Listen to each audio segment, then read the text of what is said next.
ఏం చేస్తారు? అగ్గిపులతోడు కాకుండా అగరబత్తితో ఒక్కడే అగరబత్తి పుట్టించి దీపం వెలిగించాలి. చెప్పినగా అగరబత్తి దీపాలు కూడా కూర్చో నేనంటే బ్రాహ్మణుడు పెట్టిన తర్వాత దీపాన్ని మందం ఉంటుంది, దానికి ఒక విధానం ఉంటుంది. ఇంకొక చిన్న సూచన మీకు అందరికీ కూడా, ముందర ఒక గ్లాసు వేరే నీళ్లు పెట్టుకోవాలి. మీరు తలలో పూలు పెట్టుకున్నప్పుడు తల పెట్టుకున్నా లేదా ఏదన్నా పూజ అలాంటివి చదువుకున్నా ఎమ్మడే ఆ అందరూ ఒకసారి అయ్యింది అంటే రెడీ అయ్యింది మొదలు పెడదాము అంటే మొదలు పెడతాం.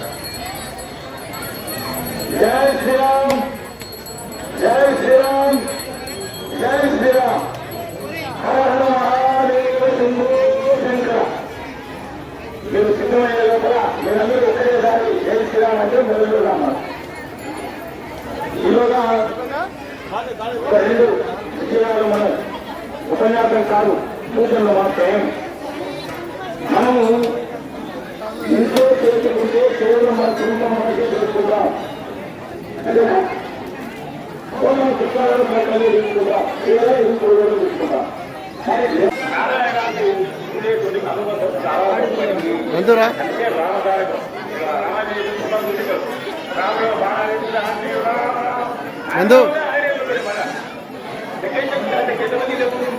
కొంతమంది వాళ్ళని ఎక్కిస్తారు. రకాలలో ఉండేటువంటి శక్తి రకాలలో ఉండే శక్తి కదా ఈ యొక్క త్రిభువనాలు.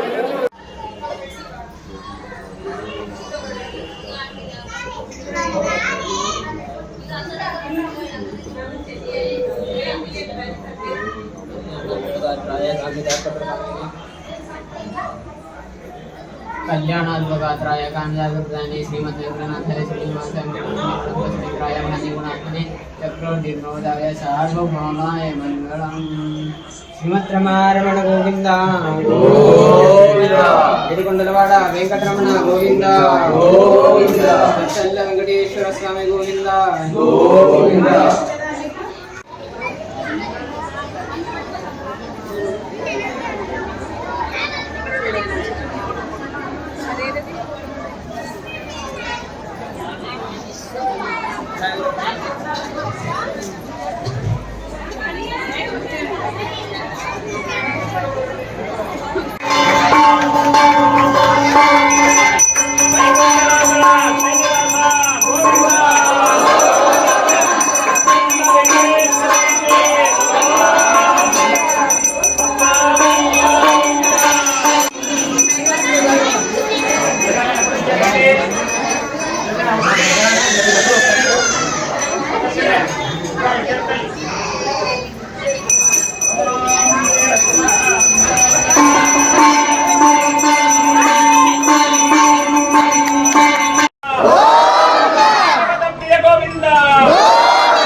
భక్తుల విజ్ఞప్తి, అఖిలాండ కోటి బ్రహ్మాండ నాయకుని యొక్క సాన్నిధ్యంలో మనం అందరం కలిసి దీపోత్సవం అంగరంగ వైభవంగా స్వామివారి యొక్క అనుగ్రహం ద్వారా అన్ని కూడా చేసుకున్నాము.